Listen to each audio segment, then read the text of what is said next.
야고보서 5장 10절을 가지고 지극한 믿음이라고 하는 제목으로 말씀을 드리겠습니다. 5장 10절은 이렇게 말합니다. 형제들아, 주의 이름으로 말한 선지자들로 고난과 오래 참음의 본을 삼으라. 제가 한국에서 교회를 다닐 때 탈북 여성분이 한 분 계셨어요. 그 교회에. 그분은 북한에서 배웠던 그 아코디언 이렇게 하면서 연주하는 그 악기를 연주하시는 분이었었는데, 어느 날 그분이 이제 어떻게 그 북한을 탈출해서 남한으로 오셨는지를 간략하게 이렇게 예배 중에 간증을 한 적이 있습니다. 이제 그분이 말씀하실 때 이제 겨울이었대요. 아주 추운 겨울. 그러니까 그 황해도 쪽에서 우리 한국의 경기도 쪽으로 김포 이쪽으로 넘어오신 거죠. 넘어오셨는데 그 사이에 임진강이 이렇게 흐르죠. 황해도에서 거기도 임진강이 흐릅니다. 임진강을 이렇게 건너오셔야 되는데 그 해 아주 추워가지고 그 임진강이 다 얼은 거예요. 꽁꽁 얼었어요. 근데 그 얼음 위로 오면은 뭐 얼마 전에도 판문점을 넘어서 온 북한 병사가 있었는데 그 뒤에서 북쪽에서 총을 쐈죠. 얼음 위로 탈북할 수 있으면, 그러니까 탈출할 수 있으면 얼마나 좋겠어요. 어떻게 보면 쉽죠. 뭐 달려올 수 있으니까. 그런데 이제 문제는 얼음 위로 오면 노출이 되는 거죠. 그래서 또 그런 사격의 타겟이 되기 쉬운 거죠. 이분도 이제 임진강을 그날 이제 밤에 건너서 오시려고 이제 큰 마음을 먹고 정말 이제 사생 결단이죠. 그게 죽기 살기로 이제 결심을 하고 오는데, 아니나 다를까 초소에서 이제 그러니까 초소에 그 북한군들이 다 있는 거죠. 처음에는 이렇게 그냥 오려고 했는데 초소에서 사람들이 그 북한군들이 보고 총을 쏠까봐 어떻게 했냐면 물 속으로 왔답니다. 물 속으로 그 임진강 그 얼음을 깨고 들어가서 물 속으로, 그 넓은 강을 물속을 건너서 오셨대요. 믿어지지 않는 일인데 이제 그분은 그걸 왜 간증 시간에 했냐면, 그분은 이 말하기를 하나님께서 그렇게 해주셨다 이렇게 말씀을 하시더라고요. 그리고 그분이 이제 아코디언으로 내 주를 가까이 하게 함은이라는 그런 그 노래를 연주하는데, 지금도 저는 그 내 주를 가까이 하게 하면 그 노래를 찬양을 할 때마다 그분 생각이 납니다.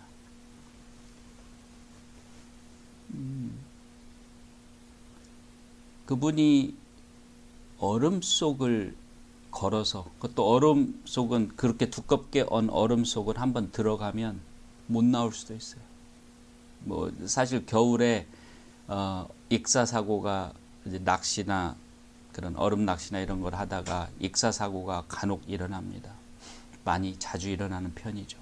뭐 빙어 낚시 이런 거 갔다가 아이들이 그 구덩이로, 그 구멍으로 쏙 빠져가지고 한번 빠지면 나올 수가 없어요. 그죠? 그러니까 위에서 깨려고 해도 잘 안 깨지고 하기 때문에 시간이 촉박하다 보니까 익사가 되고 그런 경우가 있는데, 그분은 그 익사의 위험을 무릅쓰고 또 겉으로 그 얼음 위로 올라고 하니까 총탄의 위험이 있고 그 물 밑으로 올라고 하니까 이거는 불가능한 일이에요. 어쨌든 그분은 그분의 간증에 의하면 그렇게 해서 탈북을 성공하셨죠. 그분이 그렇게까지 그런 위험을 무릅쓰고 남한으로 탈북을 하시게 된 것은 뭐냐면 그분은 정말로 그 자유가 그리웠던 거예요. 이 남한 사회의 그 자유가 너무나 그리웠던 거예요. 그러니까 그 남한 사회에서 누릴 수 있는 그 자유를 위해서 그분은 그 고난을 택한 겁니다. 기꺼이 택한 거예요. 아니, 죽을지도 모르는 그 어려운 그거를 택한 거예요. 얼음 위로 오면 총탄에 맞아 죽을 수도 있는 것이고, 이번에 얼마 전에 판문점 통해서 온 병사처럼 총을 그 뒤에 대고 쐈대잖아요. 그죠? 그 다음에 물 밑으로 오면 당연히 익사의 위험이 있죠. 그런 위험을 무릅쓰고 오신 것이다. 그분은 왜 몰랐겠어요? 탈북을 생각하고 그렇게 겨울에 얼어있는 강을 건너가야 되는 그런 상황이면 왜 몰랐겠어요? 그런 위험이 있다는 거. 초소가 있으니까 북한군들이 당연히 총을 쏠 것이다. 그래서 사격을 할 것이다. 그런 총탄의 위험을 알았겠죠. 또 물속으로 간다는 건 사실 상상하기 힘들죠. 그러면 당연히 혹시라도 물속으로 가게 되면 죽을지도 모른다는 건 당연하게 생각을 하는 거죠. 그럼에도 불구하고 그 길을 택했다. 오늘 이야기가, 오늘 우리 이 성경이 가르치려고 하는 그 내용을 잘 이해할 수 있도록 도와준다고 생각해서 말씀을 드리는 겁니다. 다시 한번 읽어보면, 형제들아 주의 이름으로 말한 선지자들로 고난과 오래 참음의 본을 삼으라 그랬어요.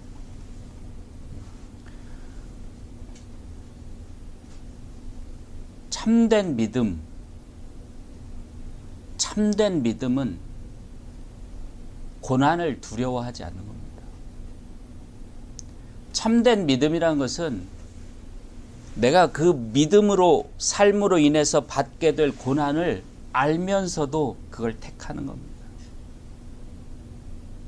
참된 믿음은 그냥 말로만 내가 믿는다고 하는 게 아니에요. 참된 믿음은 내가 믿는다고 생각하는 것만으로 이루어지는 게 아닙니다.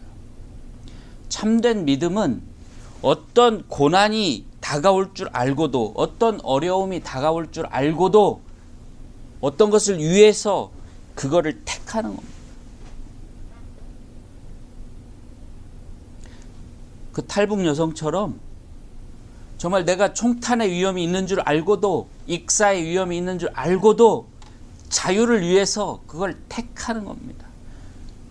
그래야 그 사람이 정말 자유를 사랑한다는 것을 알 수 있는 거죠. 그쯤 돼야 그 사람이 정말 북한을 탈출해서 남한으로 오고 싶었다는 것을 알 수 있는 거죠. 예를 들면 탈북을 하고 남한으로 내려오는데 그냥 우리 한국에서 한쪽에서 다른 한쪽으로 버스 타고 가듯이 쉽게 할 수 있으면 그 사람들이 왜 왔는지 몰라요. 왜 그 사람들이 왔는지를 몰라요. 자유가 좋아서 왔는지, 정말로 남한이 좋아서 왔는지 몰라요. 정말로 어떤 일이 있어도 남한을 다시 배신하지 않고 그 자유를 다시 잃지 않을 거라고 생각 못해요. 왜? 너무나 쉬우니까, 오기가. 우리 믿음도 마찬가지. 우리의 믿음도 이런 고난을 무릅쓰고 믿는 믿음이 아니고서는 그게 참된 믿음인지 알 수가 없어요. 그 사람이 정말로 천국을 소망하는지, 정말로 하나님을 사랑하는지, 정말로 하나님의 그 말씀을 믿는지를 알려면 그 사람이 그 고난을 이겨내는지 아닌지를 보지 않으면 알 수 없다.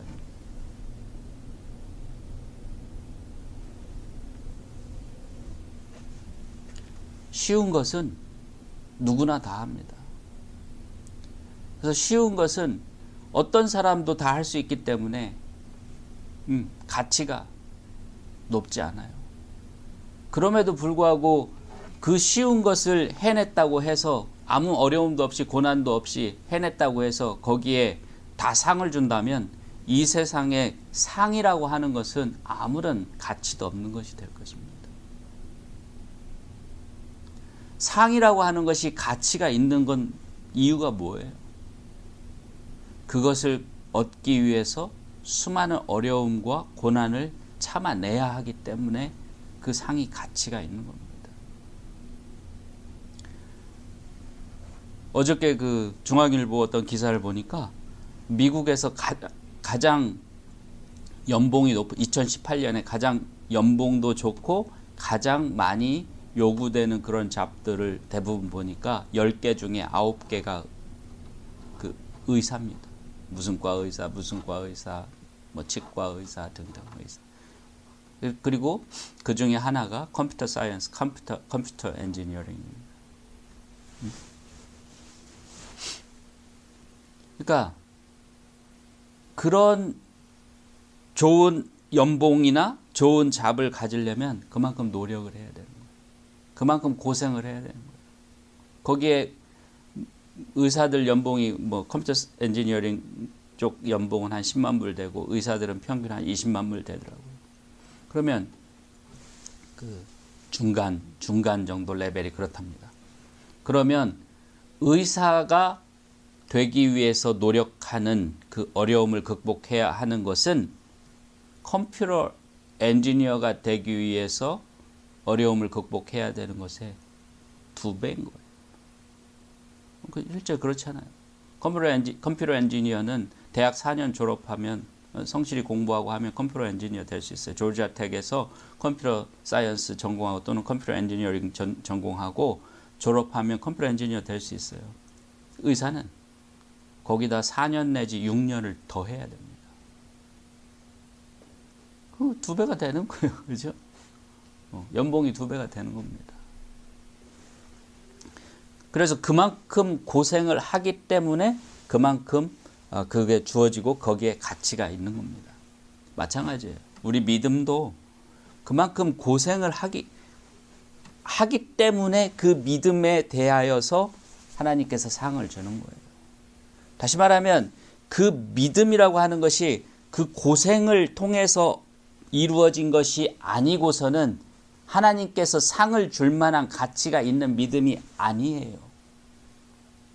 그 탈북 여성이 정말 그 물속을 걸어서 그 꽁꽁한 물 그냥 살을 내는 듯이 그렇게 차가운 물속을 그것도 익사의 위험을 감수하고 걸어서 왔기 때문에 우리 한국 사람들이 영웅처럼 생각하는 겁니다.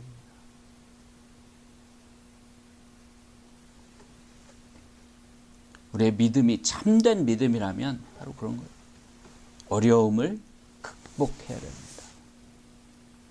어려움을 이겨내고 견뎌내고 그 믿음을 위해서 믿음으로 살기 위해서 그 어려움과 고난을 다 극복해냈을 때의 그 믿음이 참된 믿음이고 그 믿음이라야지만이 우리를 천국으로 들여보내줄 수 있는 믿음이라는 겁니다.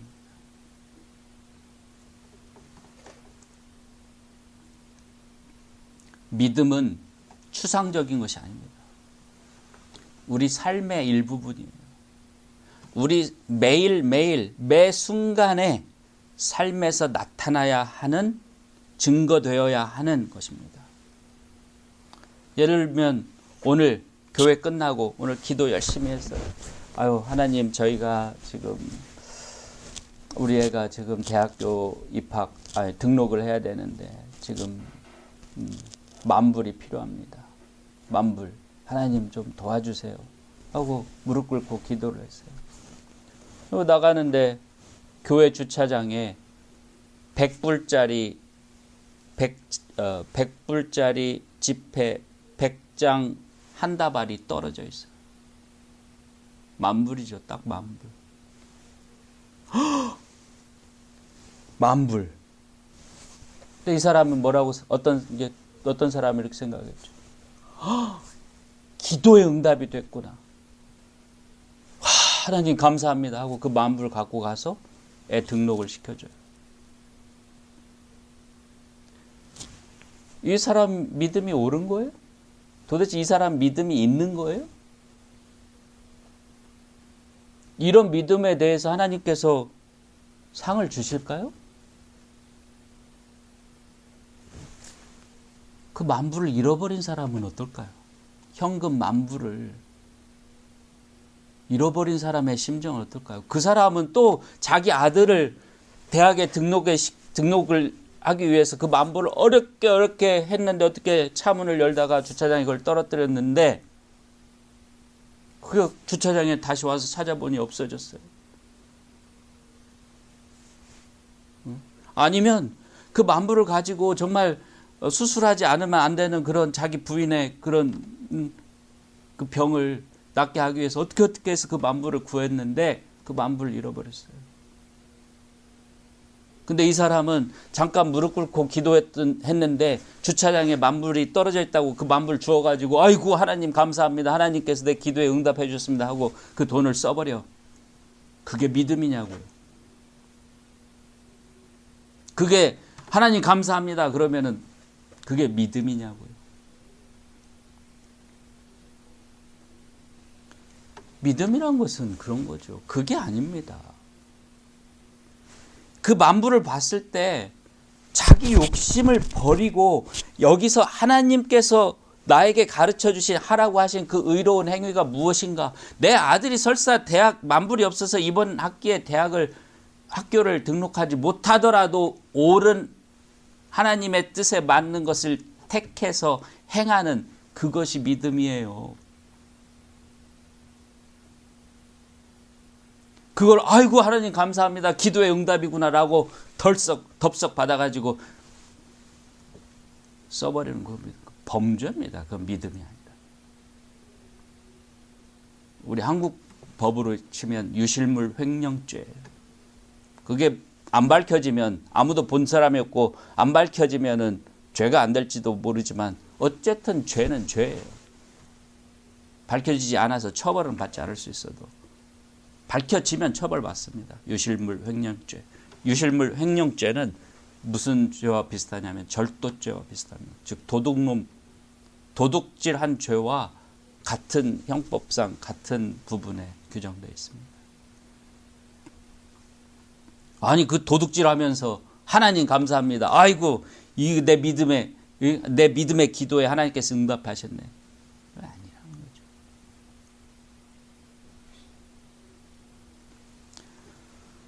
제가 여기 조지아에 재작년에 처음 왔을 때 어떤 젊은 부부가 참 딱한 사정에 있었어요. 그 어린 딸이 4살짜리 딸이 하나 있고 그 부부가 대학원을 졸업하고 미국에서 대학원을 졸업하고 이렇게 잡을 구하는데 잡이 잘 쉽게 안 구해져 가지고 형편도 어렵고 그랬죠. 그래서 이제 그분이 어떻게 해서 제가 너무 형편이 어려워서 어떤 분한테 부탁을 해가지고 그분 집에 집을 구할 때까지 아파트를 구하려고 그러는데 아파트를 구할 수가 없어요. 왜냐하면 크레딧도 없고 잡도 없고 하니까.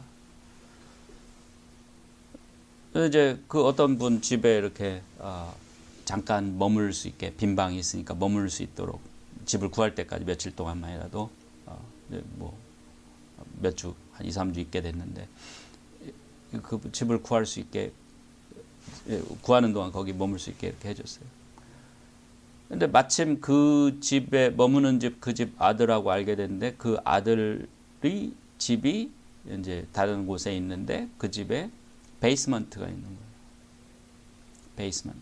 그러니까 꼭 지하는 아니지만 우리 그 미국 집에 그 베이스먼트 아시죠? 그러니까 그냥 거주 공간이 있고 밑에 베이스먼트가 있는데 이제 거기도 사람이 살만해요. 뭐 화장실도 있고 물도 싱크도 있긴 있고 다만 이제 뭐가 없냐면 세탁기 이런 거는 없죠. 그런 시설이 안 돼 있으니까 주거 공간이 아니죠. 근데 거기를 이렇게 이제 세를 내놓는 분들이 많이 있죠. 그 조지아 스테이트 법으로 거기 가족들에게는 그거를 이렇게 그 공간을 공유할 수 있어 가족들과는. 하지만 그 이익을 위해서 렌트를 하는 것은 금지되어 있습니다. 그러니까 어느 정도로 법으로 금지되어 있는지는 모르겠지만 그게 범법 행위인지 아닌지는 모르지만 어쨌든 어떤 거기에서 무슨 문제가 생기거나 할 때 그거는 주거 공간을 허용되지 않았기 때문에 법의 보호를 받지 못합니다. 무슨 일이 생겨서. 사정이 어려운 그 젊은 부부가 아이까지 데리고 있고 그 아파트를 얻으려고 하는데도 얻을 수 없고 해서 이제 거기를 이제 그 집주인 머물고 있는 그 집 아들하고 알게 돼서 그 집에 들어갈까 말까 할 때 저한테 한번 물어보더라고요. 어떻게 생각하냐. 전 이렇게 얘기를 했습니다.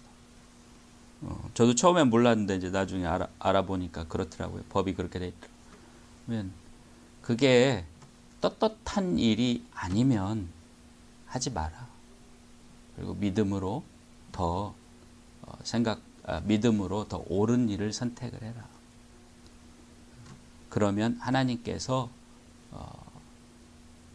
지금은 당장 그게 더 편해 보이겠지만 하나님 이름을 위해서 옳은 것을 택하면 하나님께서 분명히 인도하심이 있을 것이다. 좀 어렵더라도 집을 구하는 게 어렵더라도 그렇게 얘기를 해준 적이 있었습니다. 믿음이란 게 바로 그런 거라는 거죠. 우리 눈앞에 어떤 세상적인 이익이라든가 편리라든지 그런 것이 있다 하더라도 그것을 택하지 않고 다른 걸 택했을 때 어려움과 고난이 환난이 오는 것이 그냥 확실하더라도 옳은 걸 택하는 것입니다. 그게 믿음이에요. 믿음이 있다고 말만 하면서 맨날 자기 이익이 되는 것, 하나님 뜻에 맞냐 안 맞냐는 생각도 하지 않고 또 세상적인 그런 방법, 그런 수단, 온갖 것을 다 택해서 하는 사람들, 믿음이 있는 거 아니에요. 그런 믿음은 하나님으로부터 상 받는 믿음 아니에요. 그런 믿음은 천국으로 들어가는 티켓이 될 수 없어요.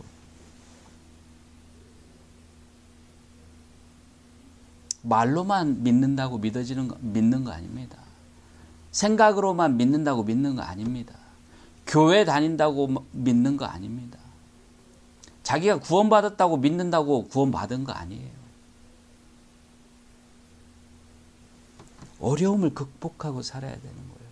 어려움, 정말 극악한, 정말 어려운, 견디기 어려운 그런 상황에서도 그걸 피할 수 있는 어떤 세상적인 방법이 있지만, 옳지 않은 방법이 있지만, 그래도 고생을 감수하고 고난과 환난을 감수하고 옳은 것을 택하는 게 믿음입니다.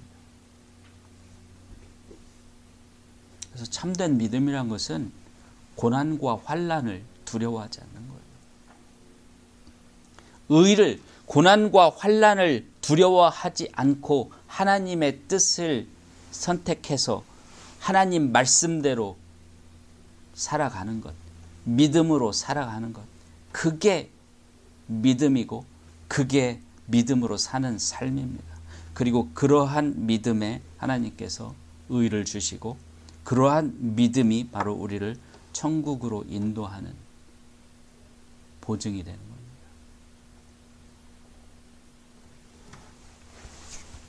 오늘 선지자들로부터 그 고난과 오래 참음의 본을 받으라, 본을 삼으라 그랬는데,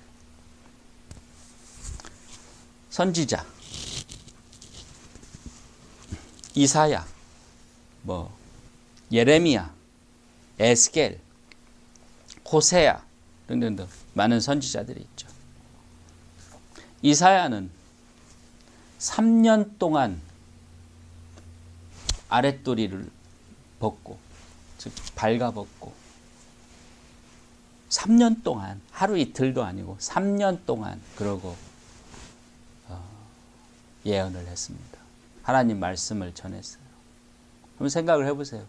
제가 여러분들 앞에서 하나님 말씀을 증거하면서 아랫돌이 바지를 안 입고 발가벗은 상태에서 한다고 생각해 보세요.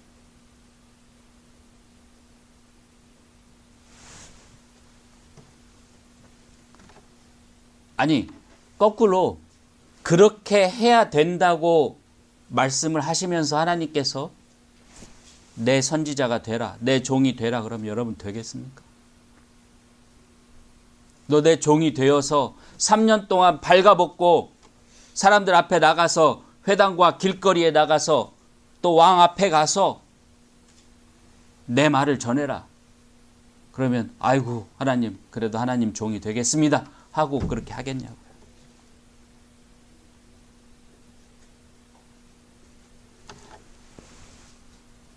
이사야는 하나님께서 그렇게 하시라고 그날 명령을 하자 그렇게 했습니다. No. 하나님, it's too much. 그러지 않았어요.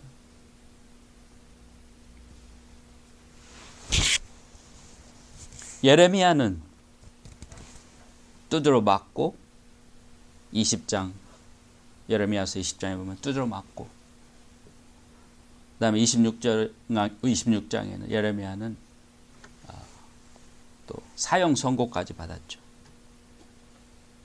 그 다음에 받아야 한다고 주장하는 사람들이 많았죠. 그 다음에 38장에 급기야 물이 없는 그 바닥이 축축한 진흙, 그 수렁 같은 시스턴, 다시 말하면 그 뭐라고 합니까? 우물에 던져졌죠. 그래서 성경에 보면 우물에 던져 넣어서 로프를 타고 이렇게 집어넣어서 예레미야가 이렇게 빠져들었다. 그 진흙에 빠져들었다. 얼마나 무서웠겠어요.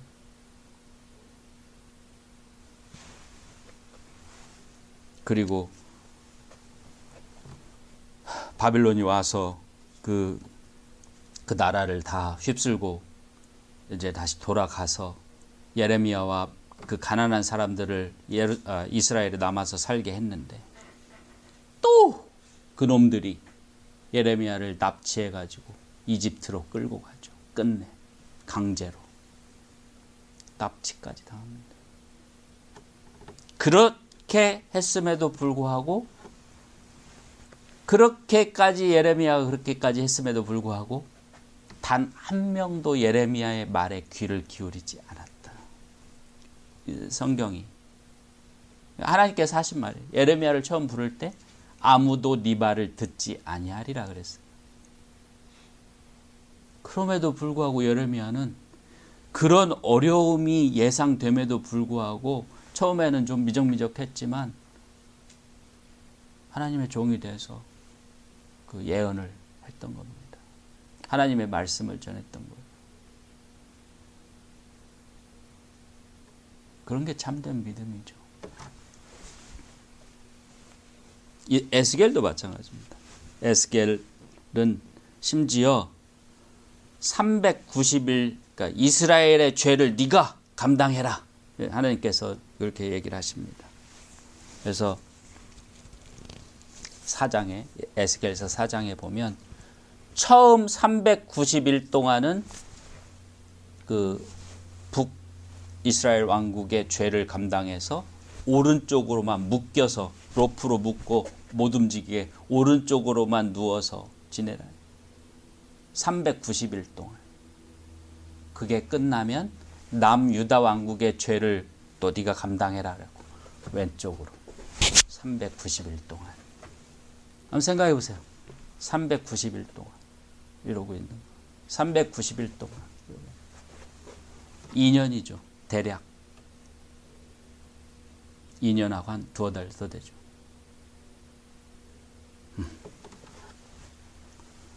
그런 고난을 받고 그런 고난을 당하면서 하나님의 말씀을 전해라 그랬는데 거부하지 않았어요. 예레미야나 에스겔이나 이사야나 호세아는 창녀하고 결혼을 해라. 아니, 제사장인데 창녀하고 결혼을 하라는 거예요.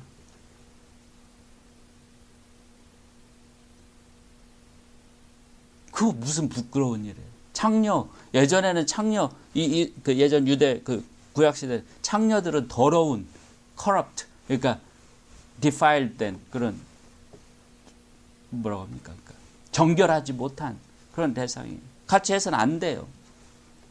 그 청녀를 데려다가 결혼을 하려 했죠. 또 자식을 낳기도 하고 그렇게 핍박을 받습니다. 예수님께서 말씀하시기를 그랬죠. 너희들이 죽이지 않은 선지자가 누가 있느냐 그랬어요. 너희들이 돌로 쳐 죽이지 않은 선지자가 누가 있냐. 다 쳐 죽이진 않았지만 그 정도로 많이 쳐 죽일 정도로 늘 그 이스라엘 백성들의 그 핍박을 받았죠. 그럼에도 불구하고 선지자가 되면 하나님의 말씀을 전하면 그런 핍박을 받는 줄 알면서도 그 사람들은 하나님의 말씀을 전했던 거예요.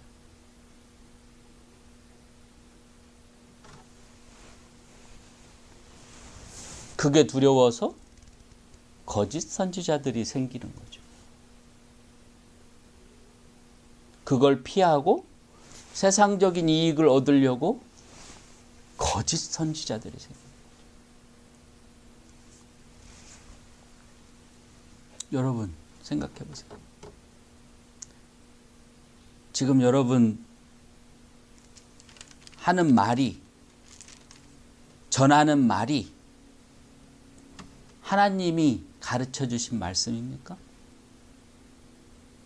여러분이 교회에 나가면서 전도한다고 사람들에게 하는 말이 정말 성경을 통해서 하나님께서 전하라고 한 말입니까? 확신이 있어요? 한번 따져볼까요?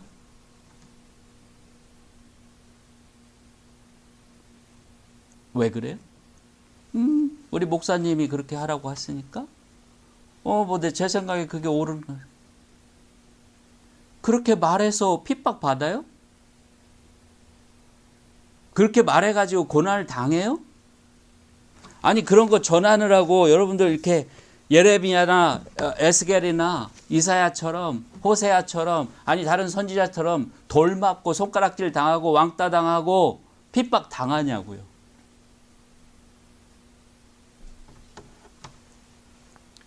안 당하면 한번 생각해 보세요. 이거 하나님 말씀 아닌 거 아니야? 그냥 세상 사람들한테 듣기 좋은 말 아니야? 그냥 세상 사람들도 인정할 수 있는 세상적인 얘기들 아니야? 한번 생각해 보세요. 10중 8구는 다 그렇습니다. 여러분들이 복음 전한다고 전도한다고 하는 말 중에 10중 8구는 다 성경적인 말들 아니라고 저는 생각합니다.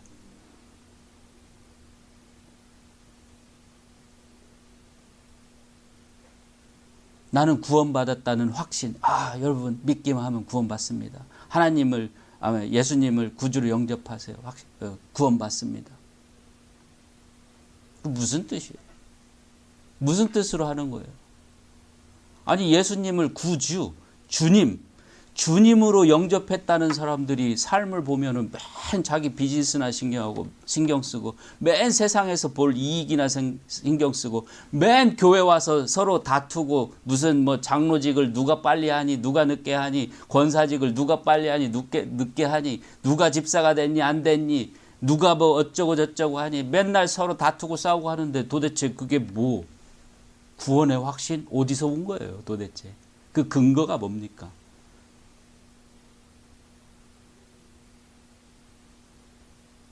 그러니까 핍박을 안 받아요. 왜? 세상 사람들이 하는 거 똑같이 그 언어만 바꿔서 약간 교회에서 쓰는 언어로 바꿔서 할 뿐이지 세상 사람들이 하는 거 똑같이 하는 거예요. 다시 말하면 여러분들은 천국을 사는 게 아니라 세상을 사는 거예요. 그 핍박 안 받아요. 왕따 안 당해요. 여러분들이 가는 곳 보세요. 사람들이 우글우글 모이잖아요. 오직 예수님께서 그러셨어요. 여러분들이 복음을 전하면 항상 사람들이 우글우글 모일 거라고. 천국으로 들어가는 문은 좁고 그 길은 험해서 그 길을 가는 사람은 적다 그랬잖아요. 근데 어떻게 여러분들이 가는 곳에 그렇게 사람들이 우르르르르르 해요? 응? 어떻게 여러분들이 가는 교회는 그렇게 막 그냥 의리의리하고 그렇게 막 시설이 갖춰지고 주차장에는 그냥 고급 차들이 가득하고 그렇게 많은 막 세상적인 그런 프로그램들이 있고 오케스트라가 연주를 하고 어떻게 그럴 수 있어요? 예수님도 그러지 못한 걸 어떻게 여러분들 목사들은 그렇게 합니까?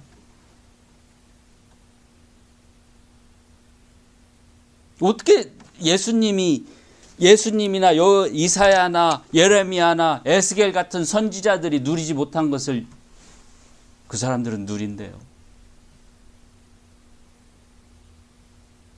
과연 그 사람들이 에스겔이나 이사야나 예레미야나 예수님이 겪었던 그런 고난을 진짜 그런 고난을 겪어야 한다고 해도 거기에 갈까요? 아니, 그런 고난을 받으면서도 정말 하나님의 말씀을 가르치고 정말 하나님의 말씀으로 살려고 할까요? 하고 있어요?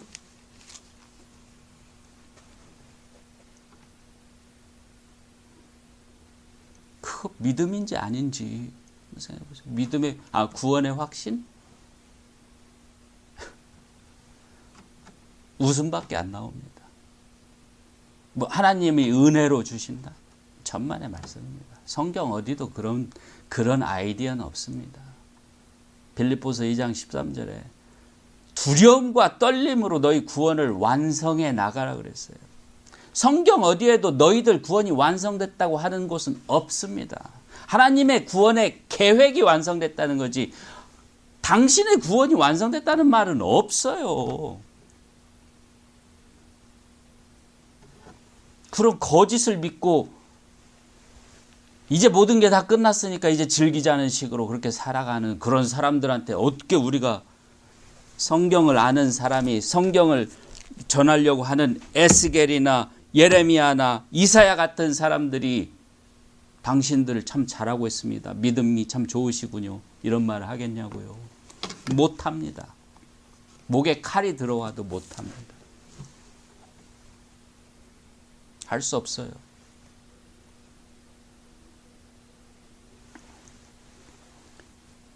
여러분들 하나님의 뜻을 하나님의 의를 행하기 위해서 고난 받으세요? 주차장에 100불짜리 100장이 떨어져 있을 때 여러분들 주저하지 않고 주워서 교회 사무실에 갖다 주든지 아니면 경찰서에 갖다 주겠냐고요. 아니 아무도 안 보는 깜깜한 밤에 혼자 거기 있는데 거기다가 내 아들이 지금 대학 등록을 해야 되는데 만불이 없어가지고 발을 동동 굴르고 있는 그런 상황에서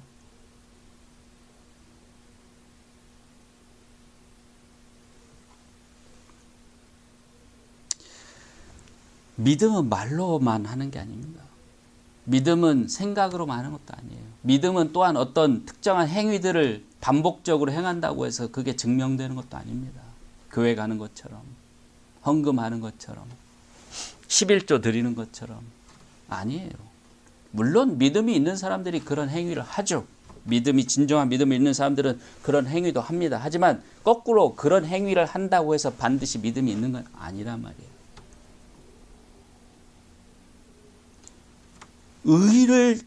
고난을 무릅쓰고 환난을 무릅쓰고 어려움을 예상하면서도 하나님의 뜻을 택해서 행하는 사람들이라야 참된 믿음이 있는 사람이에요.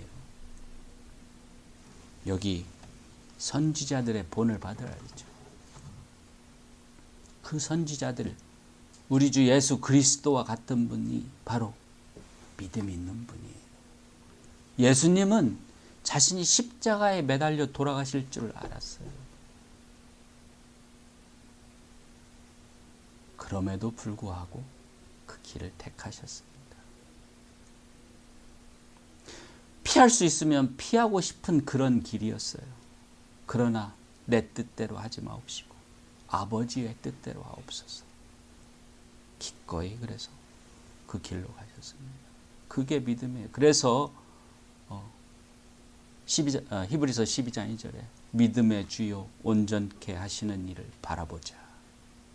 믿음의 주, 믿음의 근원이 되신 거예요. 그 고난을 보면서도, 그 고난을 아시면서도 그 하나님의 뜻을 택해서 행하셨기 때문에 믿음의 주가 되신 것입니다. 그런데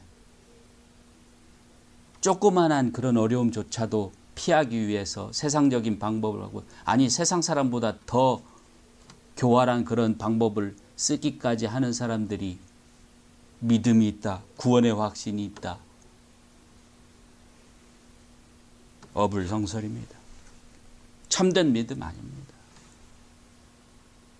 정말로 나만이서 누릴 수 있는 그 자유를 사랑했기 때문에 자기가 총탄을 맞을지도 모르고 익사를 당할지도 모르고, 아니 심지어 얼어 죽을지도 모르지만 그 북한을 탈출한 그 여자처럼 그런 마음을 가지지 않으면 그건 참된 믿음이 아니에요.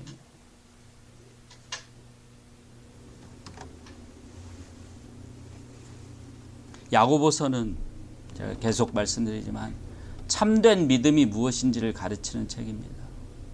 물론 여기서 그 인내, 오래 참음의 본을 삼으라 이렇게 얘기를 했지만, 믿음이, 참된 믿음을 가진 사람만이 인내를 이룰 수 있는 겁니다. 그리고 그 인내를 이루는 것이 바로 참된 믿음입니다. 어려움에 눈에 보이고 고난이 눈에 보이고 정말 환난이 닥쳐오는 것이 눈에 보여도 하나님의 뜻을 택해서 행하는 거예요. 그게 불법이고 그게 편법이고 그게 옳은 행동이 아니고 다른 사람들에게 피해를 줄 수 있는 행동이면 지금 당장 내가 굶더라도, 지금 당장 내가 추위에 떨고 길바닥에 자더라도 그 집에 들어가지 않는 겁니다. 그 베이스먼트, 가족도 아닌 사람이 하는 겁니다. 내가 이렇게 복음을 전해서, 이렇게 성경을 가르쳐서 사람들이 저를 왕따시키고 저를 아무도 좋아하지 않고 제 교회에 단 한 사람이 오지 않아도 하나님의 말씀을 제대로 가르치는 겁니다. 그게 믿음이에요. 아니 우리 교회, 이 개척교회에 와서 장민구가 가르치는 이 성경을 정말 꿀송이처럼 달게 받아먹고 싶은데 사람들이 손가락질하고 저기 이상한 교회 가, 저 사람 뭐 사람도 없는데 웃기는 저런 교회 가, 그런 소리 듣기 싫어서 그런 소리 듣는 그런 어려움을 극복하고 이겨내고 정말 말씀을 제대로 가르친다, 정말 말씀대로 하려고 하는구나, 그걸 보고 하나님의 뜻이라고 믿고 그걸 행하기 위해서 오는 것, 그게 믿음입니다. 남들 시선 의식하고 남들 우르르 쫓아가는데 쫓아가고 그 다음 그 사람들 가는데 가는 거예요. 결국에는